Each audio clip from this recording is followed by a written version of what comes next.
ರಾಜ್ಯ ಕಾಂಗ್ರೆಸ್ ಪಾಳ್ಯದಲ್ಲಿ ಸಚಿವ ಸಂಪುಟ ವಿಸ್ತರಣೆಯಾಯಿತು. 20ರಲ್ಲಿ 19 ಜನ ಪ್ರಮಾಣ ವಚನ ಸ್ವೀಕಾರ ಮಾಡಿದ್ರು. ನೂತನ ಸಚಿವರಿಗೆ ಖಾತೆಗೆ ಡಿಮ್ಯಾಂಡ್ ಆದರೆ ಸಚಿವಾಕಾಂಕ್ಷಿಗಳು ಈಗ ಯಾಕೆ ಖಾತೆ ಸಿಕ್ಕಿಲ್ಲ ಅಂತ ರೋಷಾಗ್ನಿಯನ್ನ ಉಗುಳ್ತಾ ಇದ್ದಾರೆ. ಈ ಬಗ್ಗೆ ಒಂದು ಬ್ರೇಕಿಂಗ್ ಅಪ್ಡೇಟ್ ಆಗ್ತಾ ಇದೆ.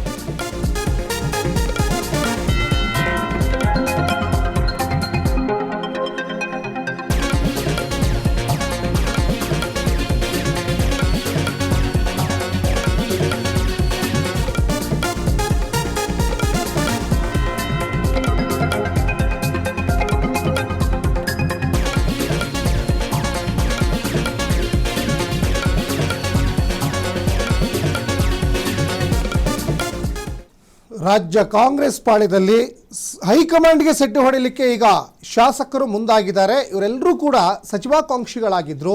ಸಚಿವಾಕಾಂಕ್ಷಿಗಳಿಗೆ ಈಗ ನಿರಾಸೆಯಾಗಿದೆ. ಕಾಂಗ್ರೆಸ್ ಮನೆಯಲ್ಲಿ ಬಂಡಾಯದ ಬೆಂಕಿ ಅದು ಆರುವ ಯಾವ ಲಕ್ಷಣ ಕಂಡು ಬರ್ತಾ ಇಲ್ಲ. ಸಚಿವ ಸ್ಥಾನ ಕೈತಪ್ಪಿದೆ. ಬೆಂಬಲಿಗರು ಭಾರೀ ಹೈಡ್ರಾಮಾ ಮಾಡ್ತಾ ಇದ್ದಾರೆ. ಇದು ಒಂದೆರಡು ಪ್ರದೇಶ ಅಲ್ಲ, ಜಿಲ್ಲೆಯಲ್ಲೂ ಕೂಡ ಆಕ್ರೋಶದ ಕಿಚ್ಚು ಜೋರಾಗ್ತಾ ಇದೆ. ಒಬ್ಬರಲ್ಲ ಇಬ್ಬರಲ್ಲ 15ಕ್ಕೂ ಹೆಚ್ಚು ಶಾಸಕರಿಂದ ರಾಜೀನಾಮೆಗೆ ಈಗ ಪ್ಲ್ಯಾನ್ ಮಾಡಿದ್ದಾರೆ.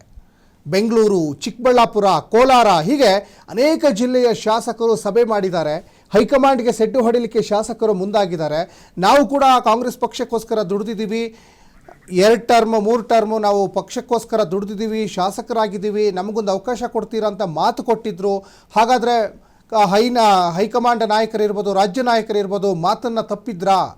ಸಾಕಷ್ಟು ಜನ ಈಗ ಸಚಿವಾಕಾಂಕ್ಷಿಗಳಿಗೆ ನಿರಾಸೆಯಾಗಿದೆ. ಒಂದು ಕಡೆ ಇವಾಗ ನೂತನ ಸಚಿವರಿಗೆ ಯಾವ ಖಾತೆ ಬೇಕು ಅನ್ನುವಂಥ ಒಂದು ಡಿಮ್ಯಾಂಡ್ ಆದರೆ, ಇನ್ನೊಂದು ಕಡೆ ಈಗ ಸಚಿವರೇ ಆಗಿಲ್ಲ, ಸಚಿವ ಸ್ಥಾನಕ್ಕೋಸ್ಕರ ನಮಗೆ ಸಾಕಷ್ಟು ಅವಕಾಶ ಮಾಡಿಕೊಡ್ತೀವಿ ಅಂತ ನೀವು ಹೇಳಿದ್ರಿ, ಆದರೆ ನಮಗೆ ಯಾವುದೇ ರೀತಿಯಾದಂತಹ ಅವಕಾಶ ಮಾಡಿಕೊಟ್ಟಿಲ್ಲ ಅಂತ ಈಗ ಜಿಲ್ಲೆಯಲ್ಲೂ ಆಕ್ರೋಶದ ಬೆಂಕಿಯನ್ನು ಈಗ ಉಗುಳ್ತಾ ಇದ್ದಾರೆ.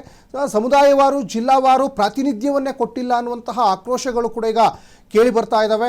ಜೊತೆಗೆ ಸಾಕಷ್ಟು ಕಡೆ ಪ್ರತಿಭಟನೆ ಮಾಡಿದ್ರು, ಟೈರಿಗೆ ಬೆಂಕಿ ಹಚ್ಚುವಂತಹ ಕೆಲಸ ಆಯಿತು. ಈ ಎಲ್ಲ ಬೆಳವಣಿಗೆಗಳ ನಡುವೆ ಮಹಿಳಾ ಕೋಟದಡಿ ಇನ್ನೂ ಕೂಡ ಯಾರನ್ನು ಆಯ್ಕೆ ಮಾಡ್ತಾರೆ ಅನ್ನುವಂತಹ ಒಂದು ಸಸ್ಪೆನ್ಸ್ ಸಾಕಷ್ಟು ಇವಾಗ ಕುತೂಹಲ ಕೆರಳಿಸ್ತಾ ಇದೆ. 15ಕ್ಕಿಂತ ಹೆಚ್ಚು ಶಾಸಕರಿಂದ ಈಗ ರಾಜೀನಾಮೆಗೆ ಈಗ ಪ್ಲ್ಯಾನ್ ಮಾಡ್ಕೊಂಡಿದ್ದಾರೆ ರಾಜ್ಯ ಕಾಂಗ್ರೆಸ್ ಪಾಳ್ಯದಲ್ಲಿ. ಅದರಲ್ಲಿ ನೋಡಿ, ಬೆಂಗಳೂರು, ಚಿಕ್ಕಬಳ್ಳಾಪುರ, ಕೋಲಾರ ಹೀಗೆ ಅನೇಕ ಜಿಲ್ಲೆಯ ಶಾಸಕರು ಈಗ ಸಭೆ ಮಾಡ್ತಾ ಇದ್ದಾರೆ. ಸಭೆ ಮಾಡಿ ಅವರು ಮುಂದೆ ಏನು ತೀರ್ಮಾನಕ್ಕೆ ಬರ್ತಾರೆ ಅನ್ನುವಂಥದ್ದು ಸಾಕಷ್ಟು ಕುತೂಹಲಕ್ಕೆ ಈಗ ಕಾರಣ ಆಗ್ತಾ ಇದೆ. ಒಂದು ಕಡೆ ರಾಜ್ಯ ನಾಯಕರಿಗೆ, ಮತ್ತೊಂದು ಕಡೆ ಕಾಂಗ್ರೆಸ್ ಹೈಕಮಾಂಡ್ಗೆ ಸೆಡ್ಡು ಹೊಡಿಲಿಕ್ಕೆ ಈಗ ಶಾಸಕರು ಈಗ ಮುಂದಾಗಿದ್ದಾರೆ ಅನ್ನುವಂಥದ್ದು ಸಾಕಷ್ಟು ಕುತೂಹಲ ಕೆರಳಿಸ್ತಾ ಇದೆ. ಜೊತೆಗೆ ಭಾಳ ನಿರೀಕ್ಷೆಯನ್ನು ಇಟ್ಕೊಂಡಿದ್ರು. ಡಿ.ಕೆ. ಶಿವಕುಮಾರ್ ಅವ್ರನ್ನ, ಮಾಜಿ ಮುಖ್ಯಮಂತ್ರಿ ಸಿದ್ದರಾಮಯ್ಯನವ್ರನ್ನ ಕೂಡ ಈ ಸಚಿವ ಸಂಪುಟ ಪುನರಚನೆಗಿಂತ ಮುಂಚೆನೇ ಸಾಕಷ್ಟು ಸಂದರ್ಭದಲ್ಲಿ ಭೇಟಿಯಾಗಿದ್ದರು. ಹೈಕಮಾಂಡ್ ನಾಯಕರನ್ನು ಕೂಡ ಭೇಟಿಯಾಗಿದ್ದರು. ವಿಧಾನಸೌಧದಲ್ಲೇ ಬೇಳೂರು ಗೋಪಾಲಕೃಷ್ಣ, ಅಶೋಕ್ ಪಟ್ಟಣ್ ಅವರಂತಹ ಅನೇಕ ಸಮಾನ ಮನಸ್ಕ ಶಾಸಕರುಗಳು ಮೀಟಿಂಗನ್ನು ಮಾಡಿ ಸಿದ್ದರಾಮಯ್ಯನವರು ಮುಖ್ಯಮಂತ್ರಿ ಆಗಿದ್ದಂಥ ಸಂದರ್ಭದಲ್ಲೇ ನಮಗೆ ಸಚಿವ ಸ್ಥಾನ ಕೊಡಬೇಕು ಅಂತ ಡಿಮ್ಯಾಂಡನ್ನು ಇಟ್ಕೊಂಡಿದ್ರು. ಆದರೆ ಸಾಕಷ್ಟು ನಿರೀಕ್ಷೆ ಇಟ್ಕೊಂಡಂತಹ ದಿನೇಶ್ ಗುಂಡೂರಾವ್, H.K. ಪಾಟೀಲ್, ಜೊತೆಗೆ R.V. ದೇಶಪಾಂಡೆ ಇಂತಹ ಘಟಾನುಘಟಿ ಲೀಡರ್ಗಳು ಸಿದ್ದರಾಮಯ್ಯನವರ ಸಂಪುಟದಲ್ಲಿ ಸಚಿವರಾದಂಥವ್ರನ್ನೂ ಈಗ ಸಂಪುಟದಿಂದ ಕೈ ಬಿಟ್ಟಿರುವಂಥದ್ದು ಸಾಕಷ್ಟು ಅಚ್ಚರಿಗೆ, ಆಕ್ರೋಶಕ್ಕೆ ಕಾರಣ ಆಗ್ತಾ ಇದೆ. ಜೊತೆಗೆ ಒಂದಿಷ್ಟು ನಿರೀಕ್ಷೆ ಮಾಡದೇ ಇರೋರನ್ನ ಸಂಪುಟಕ್ಕೆ ಸೇರ್ಪಡೆ ಮಾಡಿಕೊಂಡಿರೋದು ಸಾಕಷ್ಟು ಆಶ್ಚರ್ಯಕ್ಕೆ ಕಾರಣ ಆಗ್ತಾ ಇದೆ. ಅದರಲ್ಲಿ ಗಾಯತ್ರಿ ಶಾಂತೇಗೌಡ ಅವರ ಹೆಸರು ಈ ಸಚಿವ ಸಂಪುಟ ಪುನರಚನೆಗಿಂತ ಮುಂಚೆ ಎಲ್ಲೂ ಕೂಡ ಕೇಳಿ ಬಂದಿರಲಿಲ್ಲ. ಅವರು ಗೆದ್ದು ವಿಧಾನ ಪರಿಷತ್ ಪ್ರವೇಶವನ್ನು ಮಾಡಿದ್ರು. ಅವರಿಗೆ ದಿಢೀರಂತ ಸಚಿವ ಸ್ಥಾನ ಸಿಕ್ಕಿತ್ತು. ಆ ಸಚಿವ ಸ್ಥಾನದ ಒಂದು ಆಸೆ, ಆಕಾಂಕ್ಷೆ ಕೆಲವೇ ಗಂಟೆಗಳವರೆಗೆ ಇತ್ತು. ಪ್ರಮಾಣ ವಚನಕ್ಕೆ ಅವ್ರನ್ನ ಕರೆ ಮಾಡಲೇ ಇಲ್ಲ CM DKಶಿ ಅನ್ನುವಂಥದ್ದು ಕೂಡ ಗೊತ್ತಾಗ್ತಾ ಇದೆ. ಸಾಕಷ್ಟು ಗೊಂದಲ ಮಾಡ್ಕೊಂಡಿದ್ದಾರೆ. ಎಲ್ಲ ಒಂದು ಕಡೆ ಈ ಒಂದು ಸಚಿವ ಸಂಪುಟದ ಪಟ್ಟಿಯೇ ಬೇರೆ ಏನಾದರೂ ಇತ್ತಾ, ಇದು ಅದಲು ಬದಲು ಮಾಡಿ ಏನಾದರೂ ರಾಜ್ಯ ನಾಯಕರಿಗೆ ಹೈಕಮಾಂಡ್ ಏನಾದರೂ ಕೊಟ್ರಾ?